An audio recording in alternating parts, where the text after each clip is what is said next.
I'm so excited about this as we are speaking to some of our students that really keep this work going. And I'm even more excited because the students we're talking to today are students I've actually met and have had some conversations with.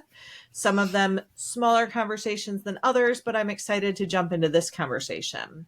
And as we get going today, we're really going to be talking about the idea of respect between students and staff within a classroom environment. Oftentimes, I know when I was a teacher, I often heard other teachers say, well, our students need to respect us. And my question would always be, how are we showing that in return? Because it really needs to be a mutual respect between both parties. So I want to just open up the conversation tonight, talking to some students about ways that they've seen respect go really well in the classroom. And on the other end, ways that a lack of respect between a staff member and a student can really deteriorate the student experience. So I'm just going to open up. If you all would just be willing to share your first name and your grade level, and we'll go ahead and start the conversation. My name is Rhys, and I'm in 9th grade. Hi, my name is Harshita. I am a senior this year. I'm Amelie, and I'm a junior this year. Awesome. Oh, well, my name is Shiho, and I'm a senior this year. Awesome. So I'd love to start off the conversation with, how important is respect to all of you in school? What was that experience like, without disclosing the teacher, but like, what was it that showed that lack of respect? It was after a test, and you asked her a question, and she said, I have the master's in math, you don't question me. I remember that made me really uncomfortable at that time, but also like for the rest of the year in that class, I wasn't really focusing, like I didn't really want to like be taught by this person anymore, because she like talked to me in such a way that was like, I'm above you, you're below me, like you shouldn't question me. Shiho, did you notice in that moment how much it kind of was almost a light switch? Did you notice that almost immediately switch? I didn't really notice at that time. I think I noticed like more so the next time I went to her class, where it was just like, I'm done. Like I'm done listening to this person. I didn't want to listen anymore. Can anyone relate to an experience like that? Oh, yeah. Yeah. It's just that teacher. That teacher has so many people who just, because she doesn't respect like the students, and she talks to everyone like we're kindergartners. So I think, honestly, like pinpointing an exact moment, I think is kind of hard, especially like with student-teacher dynamics. I think a lot of time my like idea of how much respect is shown in that kind of relationship changes really often. Like I'll have a specific teacher where I have an instance with them like, oh my God, I can't believe that happened. And then the next day they do something and I'm like, oh my God, that's my best friend. So I think a lot of times it's kind of varying depending on the instance. And I think sometimes that's my fault, the way that I interpret things. And then sometimes I think maybe it's a little bit more on the other end. And that's something that like everyone can work on. But I think one thing that I can think of is my sophomore year, I had like a family emergency where I went out of the country. Like that day I had booked a flight to go out of the country, and I left for around 2 weeks, and I left right at the end of first quarter. So like I kind of missed a lot of material. And I had, like, most of my teachers were pretty understanding. Actually, like, all my teachers were pretty understanding about that. But I felt like some teachers more than others, when I came back from that experience, weren't as accommodating to, like, the difficulty that I was having to keep up, or were, like, looking not so favorably at me because I missed that amount of school. And I think that like lack of respect for the like what I had just gone through, like the lack of empathy for that was kind of hard to deal with in that moment. I think that made it really hard for me that semester. I think my grades kind of suffered the most that they ever did, and I almost didn't end with an A in like a class that I was so confident that I would, like, it's a class that I've always done really well in because of like that kind of difficulty for accommodation of like making up tests and like new due dates for homework. I think I got a lot of things marked late that I felt like maybe could have been more extended due to the circumstances. So that kind of situation kind of made me lose respect once again for that teacher. But more so than losing respect, I think it's almost demoralizing when a teacher speaks to a student. Like, at least for me, I value my teacher's opinions really highly. They're people that I think of as like almost akin to like the level of like my parents, and I think of them as like whatever they say influences me, and like I believe them to be kind of like how much I determine how good I'm doing at something is based on how my teachers are determining that, I guess. And when a teacher doesn't show that kind of respect or like looks down on a student, I think that can really hurt that student's self-esteem, or like their ability to, like Shiho was saying, like wanting to, not just wanting to be taught by that teacher, but feeling even confident in the material enough to want to try in that subject. And I think that can be a really big, not just for that year, but like kind of lifelong problem. Like if you have an experience with your math teacher when you're younger, then that might be something that contributes to you never really being able to achieve your full potential in math for the rest of your life. Yeah, I feel like respect is a very important thing because sometimes, like Harshita said, and like everyone else said, it's hard to respect that person, that teacher, or want to be like listen in that subject or in that person's presence because if they disrespect you and or respect you, then you would rather listen and or not listen. Yeah. So it sounds to me like many of you are sharing the idea of respect is a two-way street, right? It is a mutual component, right? Of you want the teacher to respect you and you want to respect the teacher. What happens when that is going really well? Like, can you share some of those great experiences, maybe of a class that you didn't think you would do as well in, but the teacher just had this really great way of teaching, so you were able to do better? Or maybe a class that you weren't that excited about the content, but the teacher made the class amazing. Can you share on the other end of the spectrum some positive experiences you've had when relationships with teachers are strong?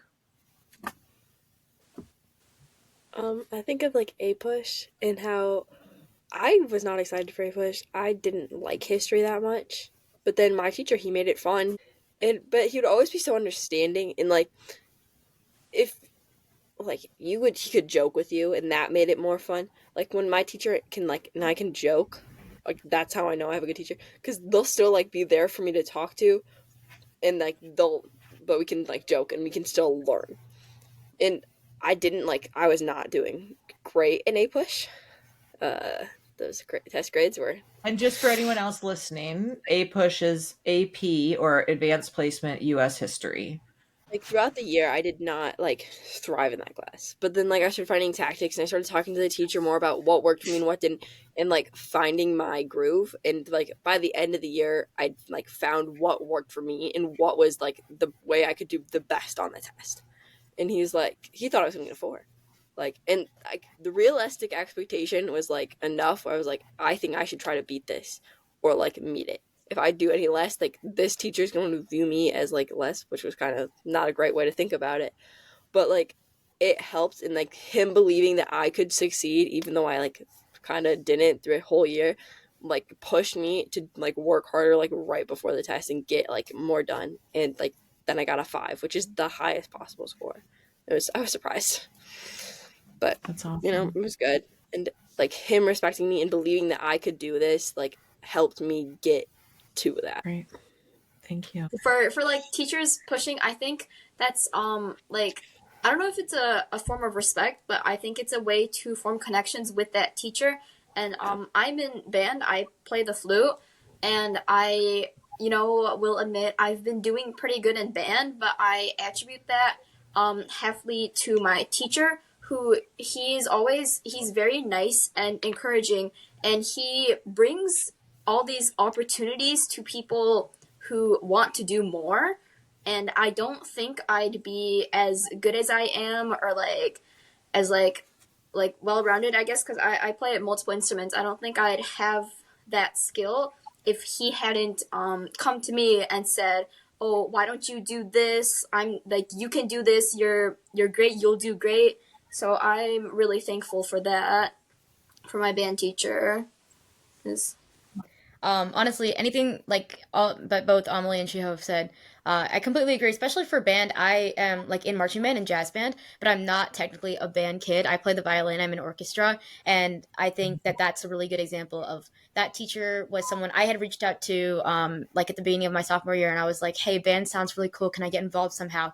And I think that I think it is a form of respect kind of to that he didn't just like say, yeah, you can join this, but he also emailed me. And then from there, he like, I joined Jazz Combo. And then from there, he was like, oh, we have the spot in Marching Band if you want to try that too. And he set up an opportunity for me to spend like a lot of time and a lot of his time too over the summer on times that maybe he could have been doing other things to help me become a better player at those things. And it really has brought a lot of really good opportunities into my life. So I think, yeah, like respect from both ends when it's a good communicative relationship. I would say a lot of times when we have problems with not just that teacher, but a lot of teachers at the school we go to, I think if we go and talk to those teachers about those problems, it's really easy to get solutions or get clarity. And I think that really fosters an environment where it's like a better willingness to want to learn, and even if it's not a subject that I love, and also like it's a lot more enjoyable to be there. It feels a lot more safe and happy, and it's I'm very thankful to have so many teachers in the environment that I've been brought up in that are like that.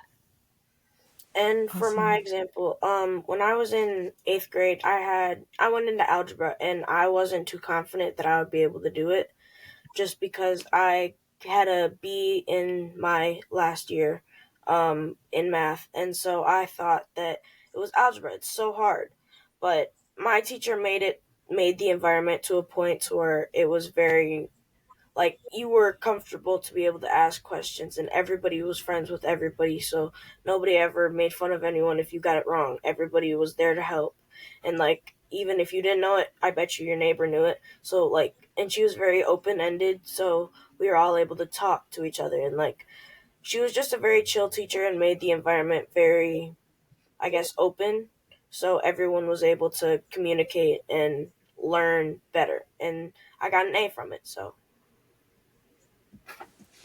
And Rhys, that's interesting because you know what the story you just shared actually brings us to that third piece because we talked about what is it like with your staff or your teachers respecting you, and then what about when you respect your teachers? But what about student to student respect? How does that impact your experience in school? And what does that feel like when you know that you have people around you that are really in your corner? And what does it feel like when you have people who are not necessarily in your corner? I've always had people in my corner, but then like freshman year, a lot of people decided they didn't want to be friends with me anymore. And it sucks, but like I got over it. The thing is, like, when you have people who are supporting you and like standing by you, it's so good. And like in that situation when people started like just stop talking to me and I had to make new friends, those new friends became more valued to me because they were like there for me, especially in like that hard time. And I was like this is like it meant so much to me. I was like, thank you so much, like because it was like not great, but I got through it because those people helped me. And like in school, like if I don't have friends in the class, it's so much harder for me to learn because I don't feel like the desire to learn or like do projects and things that like will help me learn because there's no one to do them with. But like if I'm like or if I'm like by someone or like in someone in my class just like makes me up like uncomfortable or upset, I can't like learn as well. So like in like an environment where people like me and like respect me and like support me, I can get more done and it helps me learn as a person.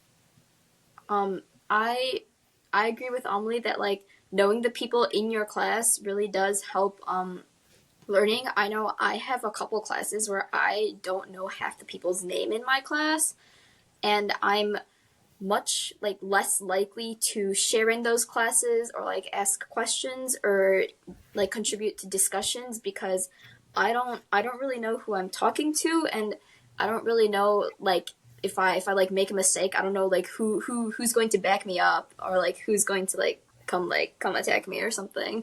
So I do think it's important to have people, yeah, people that you know in your class.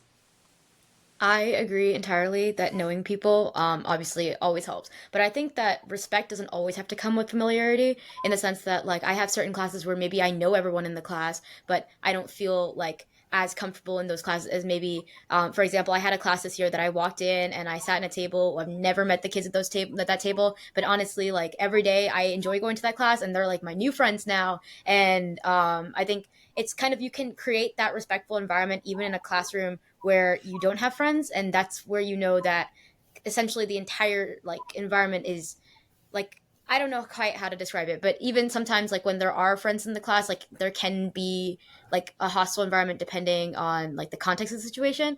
But yeah, even if you don't know anyone in the class, I think there's a way to create like that safe space in like a classroom. I think a lot of that had to do with the teacher that I had in that class is like a really, really like understanding, super like encouraging person. And I think that's kind of a contagious personality trait. And it helped a lot of us in that class like become a lot more familiar with each other because like with the way that she partnered people up or like the way that she frames the assignments, which I guess kind of ties back into this teacher thing. But I think kind of teacher, student to student, all that respect kind of all comes into one, and it's all, respect is a contagious thing. Yeah. And I feel like if you have people in your corner, you feel like you're at the top of the world and you can do anything. And I feel like that boosts your self esteem to boost others up as well. So I feel like if you have others, might as well share. Like what my school used to say is fill your pot, like other people that surround you, fill your pot of gold. Might as well, once your pot is filled, fill others. So I feel like once you're like you have a corner, you can might as well include someone else in that corner and be like a part of their, I guess, like confidence. Speaking of like good experiences and some of those teachers that we talked about like having good respectful relationships with, have you guys ever had moments that you felt like maybe there wasn't a mutual sense of respect, or like some moments where it didn't feel like that you were quite on the same page as the teacher, and how did you work through those moments to keep a good relationship? Too many instances of that happening for me to count. But I think this the like revival of respect for me, I think it comes with communication, because whenever I like do something that was like, maybe I shouldn't have done that to a teacher, I usually like to send like an apology, like not a text, but like on Remind, like apology thing, or an apology email, or like I'll go to them the beginning of next class and I'll say like, I'm sorry, like I'll try not to do this again. And then I think that and then like usually the teacher's okay with it, and then I have like one particular teacher in mind that always like comes to apologize to me whenever like he thinks he did something wrong, and that always makes me happy and kind of like restores my respect, because I'm not as like angry about what that teacher did anymore. And I'm just like, this is chill. I feel like with what Shiho said, the communication part is like very crucial because of you need to, it's like a two-way street, like everyone else said. You need to have your communication with them to kind of create that two-way street and also keep it moving. So like say you had an argument, communication can help get through that argument and fix the construction that may have been happening and stop that two-way street to continue, like put it back on track. I know, Harshita, you asked the question, but how would you kind of like, what would you do if you're not quite on the same page as somebody? Of course, Shiho, you want to put me on the spot. I'm just joking. I think what everyone said is completely valid. I think communication is like the answer to 90% of the world's problems. Yeah, honestly, just talking things through. And if you have a teacher, I think a lot of times power can be like kind of a confusing thing because it makes it hard for two people on different levels of power maybe to have good conversations. But I think a lot of times like, and I think that can go both ways of either person being like, oh, I don't want to talk to the teacher, or the teacher not wanting to be as willing to talk to the student. But I think when you have both people who are willing to have that conversation, that really, really helps. And that's how I think you know that the respect is really like real, is when both people are willing to fight for that respect and not just be like petty and like be over everything because of something small that happened. So keeping an open mind is always really important on our end, and hopefully on the other end as well. So I want to ask one final question. I could probably sit here and talk to y'all for hours, but I know you probably have lots of homework to do because we've got a doctor, a lawyer, and a couple engineers in the house. So my final question to all of you is if you could give one piece of advice, because US Squared does work with quite a few teachers and quite a few educators. If you could give one piece of advice to educators to make sure that every single student in their classroom is seen, heard, welcomed, and valued, which is our mission, what would that one piece of advice be for the teachers to make sure that every child that they work with, every student that they work with is seen, heard, welcomed, and valued? I think listening and like understanding is like the key takeaway, because like some teachers have like more hard values, like they are like black and white.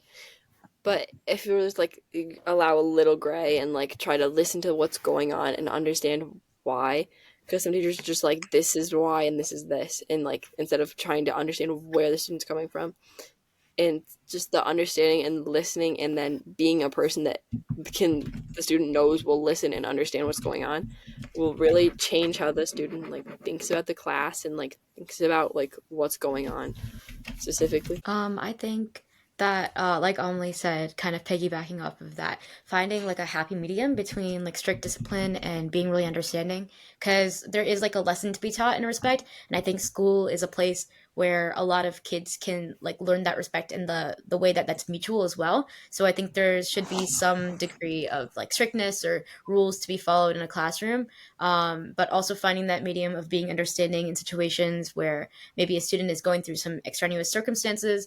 I think that can go really a long way, and just being someone that is willing to listen no matter what, and willing to talk about things. I think if teachers are willing to communicate, then the respect will come automatically. I think for me at least, I like going with like teachers having like a gray area. I liked having like during class, like I would prefer teachers being like strict, but outside of class, like if we were to say come in for lunch or like stay after class a little or like talk at the beginning of class, I think it would be nice if we could, if teachers could have like a not more of like an equal relationship, almost like talking to each other instead of like a teacher and a student. I think yes, I like I would that. agree with what everyone said, but a gray area would definitely be nice. I would agree with what Shiho said. In class, you need to be not strict, but definitely enough to where people will listen to you and understand where you're coming from and listen. But I also feel like there's too strict, I guess, where you're like, you have to do this, you have to do that. I feel like if you were to be more lenient, then more people would be, hey, I'm excited for this class. Hey, you should do this class. Like talking to an underclassman, you should take this class. You should take this class. I feel like if you're more open and lenient, then you have more opportunities to get more people interested in whatever you're doing. Yeah. I Thank you for agree that. with What I heard just now, and I think it's just so critical to reinforce again, is I heard the desire for listening. That one piece of advice to give to teachers is to listen, to have empathy and a level of understanding, to be compassionate and to be communicative, and also to have a balance of structure and flexibility. Would that be accurate? Did that sum up kind of what everyone just shared? Yes. Yeah. Love that. Love that. So I just want to say again, I could not be more proud. And I think for a lot of our podcast listeners are educators. And I think all of us as educators, I'll go back into the shoes. I'm a retired school superintendent. I was a principal, a teacher, all of the things, right? And I remember that my most favorite times were always having conversations with my students, whether it was the elementary school or the high school or when I did post high school work. And I just want to say thank you because each and every one of you, I'm sure, have some other things that you could be doing. So I just want to thank you all so much for having this conversation. And for everyone listening, take a moment to really listen to the students that you serve. And if you're not actively in a school system, take a moment to listen to the people around you. Um, this world needs more listening, needs more empathy, needs more compassion. We call ourselves humankind, but the kindness has left a lot of us. And I think we need to come back to humanity and bring it back to humankind and truly understand that the only way we're going to grow as a society is if we see, hear, welcome, and value each and every one of us, regardless of our age, regardless of our gender, regardless of our sexuality, regardless of our religion. Really focusing on people for who they are, what they can do, what they can bring to the table, and what we can offer one another.